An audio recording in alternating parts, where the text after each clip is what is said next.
right number. We made it! Yeah! Thank you. And of course, you know about your... Yes.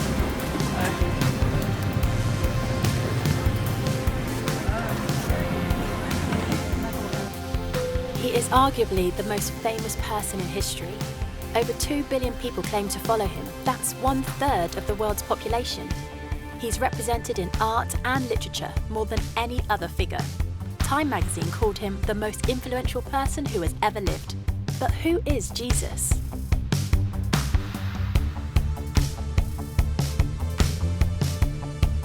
Who is Jesus? I think, I believe he was a person. He's the Son of God. I don't believe Jesus ever really existed. Son of God. If I have to answer that question, I would say God.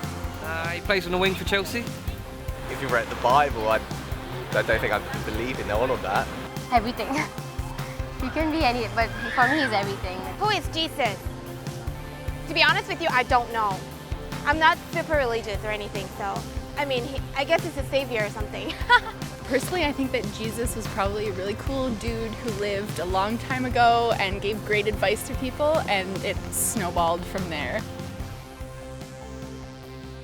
For much of my life, I wasn't a Christian. I come from a family of trial lawyers, barristers. My father was a barrister, my mother was a barrister, my sister is a barrister, my son qualified as a barrister, my daughter qualified as a barrister, both my grandfathers on both sides were barristers, my uncle was a barrister. If we'd had a cat, it would definitely have been a barrister. My father was a Jew, a secular Jew. He escaped the Holocaust. Many of his family had died in the Holocaust. My mother was not a churchgoer. My father described himself as an agnostic, and I came to the conclusion that I was an atheist as a teenager, and I was quite an argumentative atheist. Not that I was out to convert people to atheism, but if anyone tried to convert me to Christianity, then I had a lot to say on the subject. And I was quite suspicious of Christians. I'd come across one or two of them in my gap year, and they had these smiles, which I found deeply suspicious. And in my first year at university, I had a room next door to my great friend, Nicky Lee. And I warned him against these Christians. I said, don't let them into your room, whatever you do. But it was too late. He'd met some, and one time he and his then girlfriend, now his wife, Scylla, came back and they said that they had become Christians. I was horrified. I mean, they were such lovely people. I thought, how can I help them? I really didn't know anything about it, so I thought, I better investigate. So I managed to find this old Bible. And that night I started reading it. I started beginning of the New Testament. I read Matthew's Gospel, Mark, Luke. I got about halfway through John's Gospel, about 3 a.m. I fell asleep. Following day I carried on reading. All that day, all the next day, all the day afterwards. I was a student, so I didn't have any work to do. And when I got to the end of the New Testament, I came to the conclusion, it's true. You can't prove Christianity mathematically. You can't prove it scientifically. Science is obviously very important, but science answers a different set of questions. Science answers the questions, when and how did this world come into being? But it can't answer the question, who and why. Supposing I had a cake here, which I've made, and I give it to a scientist, the scientist will be able to answer the question, how it was made. They may be able to tell you when it was made, but only I can tell you who made it and why I made it. Only the creator of the cake can do that. Only I can tell you, I made that cake, and I can tell you why I made that cake. And it's the same with this universe. Only the creator can reveal who made this world and why he made it. And the claim of Christianity is that he has done that. The Creator has revealed himself. And he's revealed himself in the person of Jesus. And the evidence is not scientific evidence. That's not the only kind of evidence, but historical evidence.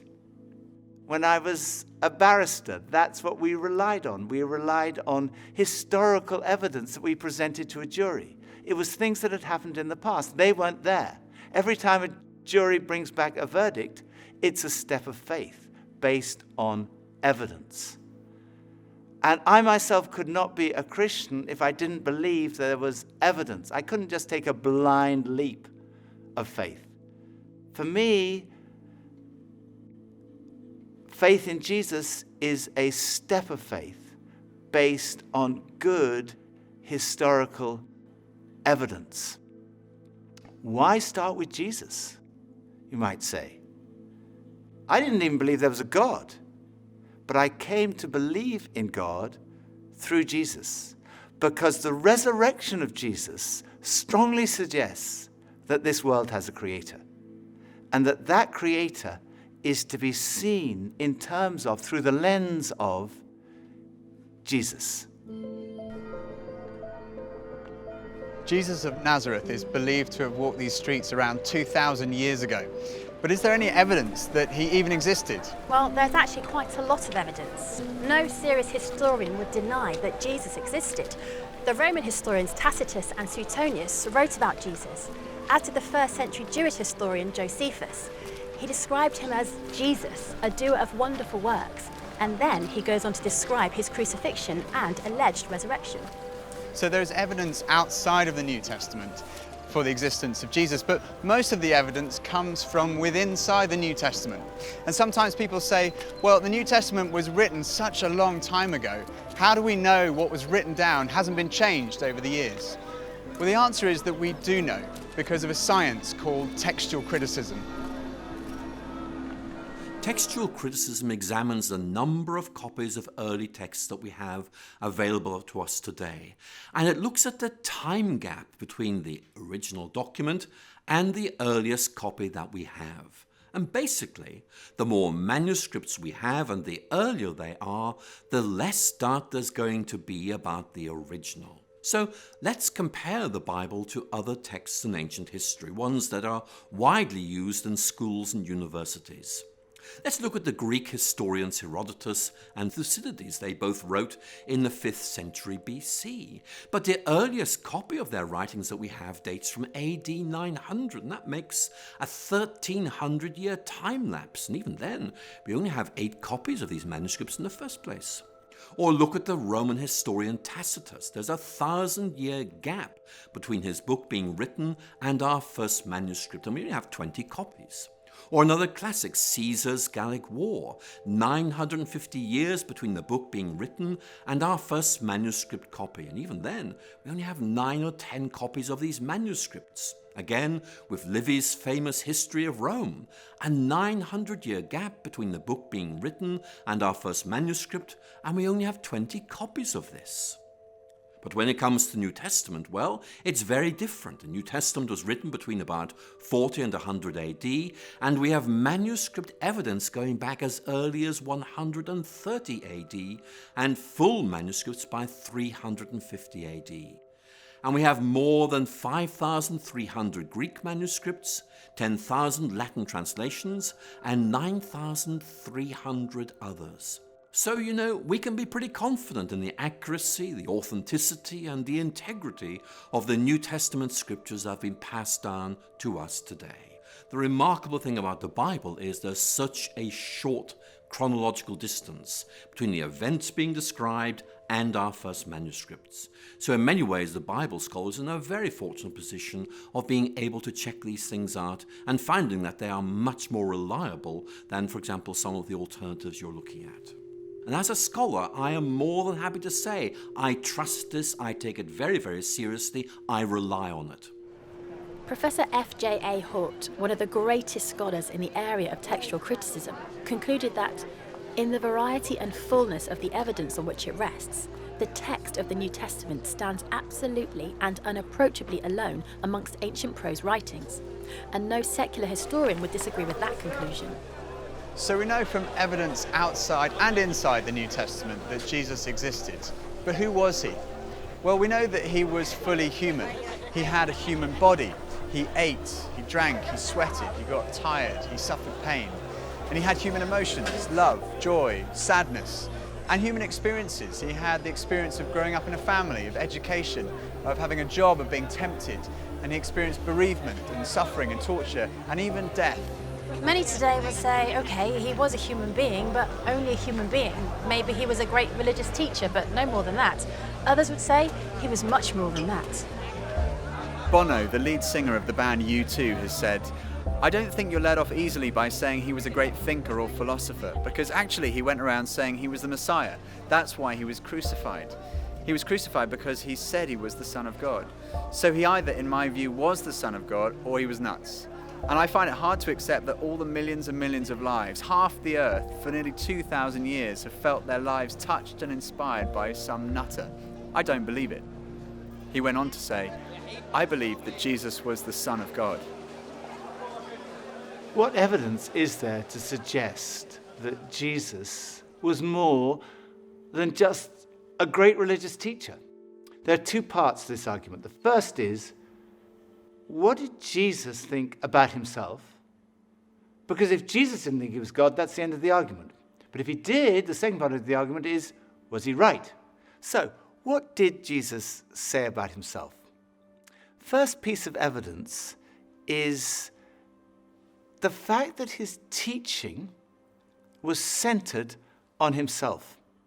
Most great religious teachers point away from themselves. They say, don't look at me, look at God. Jesus, who personified humility in pointing people to God, pointed to himself. He said, look at me, come to me.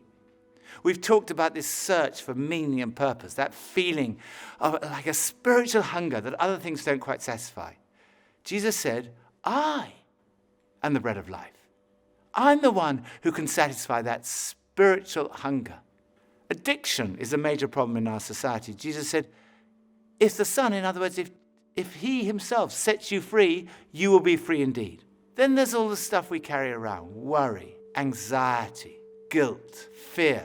Jesus said, come to me, all you who are weary and burdened, and I will give you rest. He said, if you receive me, you receive God. If you welcome me, you welcome God. If you've seen me, you've seen God.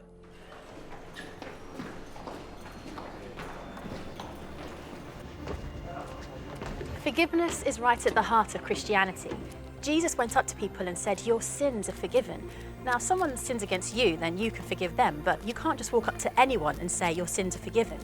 When Jesus said that, the lawyers said, who can forgive sins but God alone? But Jesus claimed to be able to do that. In fact, Jesus said that he came to give his life so that people could be forgiven. One of the most direct claims Jesus made is recorded in John's Gospel, chapter 10, verse 30. Jesus said, I and the Father are one. Now, making a claim like this was seen by the religious leaders to be blasphemy. It's tantamount to a claim to be God, and it was punishable by death by stoning. People picked up stones to stone him. Then Jesus said to them, I've shown you many great miracles from the Father. For which of these do you stone me? We're not stoning you for any of these, they replied, but for blasphemy, because you, a mere human being, claim to be God. I think when you look at all the evidence, it's clear that Jesus did make that claim. It is an astonishing claim. And a claim like that needs to be tested. If you think about it, there are only three possibilities. It was not true, and Jesus knew perfectly well it wasn't true, in which case he was a fraud. Or it was not true, and he simply didn't realize it. He genuinely thought he was the Son of God, in which case he was deluded. I think we'd say he was insane. But logically, there is only one other possibility, and that is, it's true. He was telling the truth. C.S. Lewis, Cambridge professor, best known as the author of the Chronicles of Narnia, he put it like this: a man who was merely a man and said the sort of things Jesus said would not be a great moral teacher. He'd either be insane or else he'd be the devil of hell. You must make your choice. Either this man was and is the Son of God, or else insane or something worse. But let's not come up with any patronizing nonsense about his being a great human teacher. He hasn't left that open to us. He didn't intend to. So was Jesus right in what he said about himself? What evidence is there to support his claims? Well, the first piece of evidence is his teaching. Much of the New Testament records numerous occasions where crowds gather to hear Jesus teach. And on one occasion, on a mountain like this, more than 5,000 people gathered to listen to the teaching of Jesus. The Sermon on the Mount has been widely acknowledged amongst the greatest teaching of all time. Jesus' teaching has been the foundation of our entire civilization. Many of our laws were originally founded on Jesus' teaching. Love your neighbour as yourself. Do to others as you would have them do to you. And then this, totally revolutionary. Love your enemies. In fact, we've advanced in every field of science and technology, yet in 2,000 years, no one has ever improved on the moral teachings of Jesus. They are the greatest words ever spoken. They're the kind of words you might expect God to speak.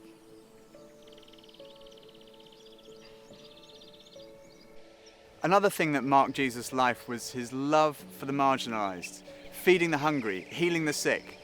His character has impressed millions who wouldn't call themselves Christians.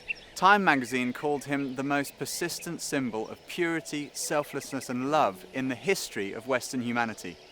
He was a person in whom even his enemies could find no fault, and whose friends said that he was without sin. It's been said that our character is truly tested when we're under pressure or in pain. And when Jesus was being tortured, he said, "Father, forgive them, for they do not know what they're doing." Another piece of evidence is his fulfillment of Old Testament prophecy. No one else in history has had a whole collection of books written about them before they were born. Jesus fulfilled over 300 Old Testament prophecies, 29 of them in a single day. Of course, it could be suggested he was a kind of clever con man who set out deliberately to deceive people. He read all these prophecies and he thought, right, I'm going to go through and I'm going to fulfill them all in my life. The difficulty with that theory is that, first of all, the sheer number of them. And then the fact that, humanly speaking, he had no control over many of these things. There were prophecies about the exact manner of his death, about the place of his burial, even about the place of his birth. Clever con man would be going around and say, oh my goodness, I'm supposed to be born in Bethlehem. It's too late. Then the final piece of evidence, his conquest of death. The physical resurrection of Jesus is the cornerstone of Christianity. And this is relevant to every single one of us because we're all going to die. It's the ultimate statistic. 1 in 1 die. You go to a funeral. The coffin is lowered into the ground. It looks absolutely final. And it is. Unless Jesus died and was buried, and then was raised to life. In which case, death has been conquered. But is this just wishful thinking?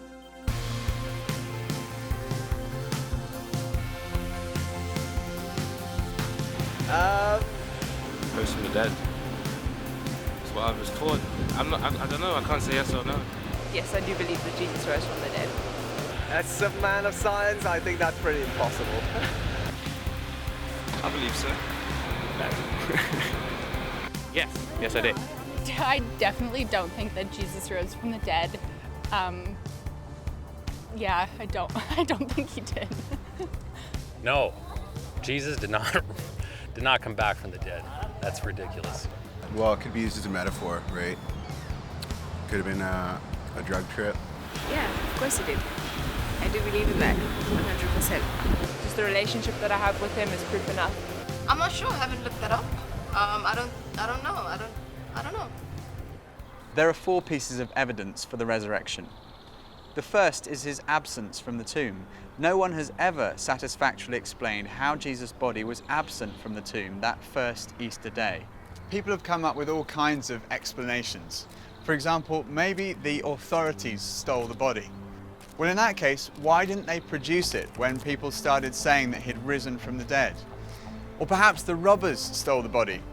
But when the disciples heard that Jesus had been seen, they ran to the tomb, and they found that the tomb was not empty.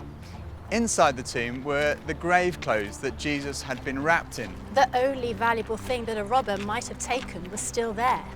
The grave clothes had collapsed like a caterpillar's cocoon when a butterfly has emerged. And the piece that had been around Jesus' head had been folded up and put in a different place. And when they saw that, they believed. The second was his presence with the disciples. Jesus was seen on more than 11 occasions, on one occasion by a group of around 500 people. People say, well, it could have been a hallucination. Well, hallucination does happen among highly strung, very nervous or highly imaginative people, or people who are sick or on drugs. But the disciples don't fit any of those categories. They were cynics like Thomas. There were tough fishermen, there were tax collectors, and tax collectors do not hallucinate. The third piece of evidence is the transformation that we see in the disciples. Here was a group of people who were disillusioned, despairing that their leader had died, and then suddenly they were transformed. They started saying, we've seen Jesus, he's really alive. And they went around telling everybody. Later on, practically all of them were killed, crucified, tortured, beheaded because of what they believed. And if they were deceiving people, all they had to do was say, no, it's not actually true. But they never said that because they knew it was true. It had totally transformed their lives. And as a result, this extraordinary movement swept around the whole known world. And it's a movement without precedent in the history of humanity. And fourth, it's still happening today. There are now over 2.3 billion Christians around the world, of every ethnicity, continent, nationality, economic, social and intellectual background. They all speak of this encounter with the risen Jesus Christ.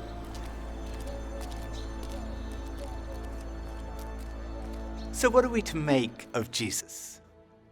It seems to me clear that Jesus really did claim to be a man whose identity was God. And when we look at the evidence of his teaching, his life, his character, his fulfillment of prophecy, his resurrection, to say he was insane or a fraud seems to me absurd, illogical, actually unbelievable. On the other hand, it provides the strongest possible supporting evidence that what Jesus said about himself was true.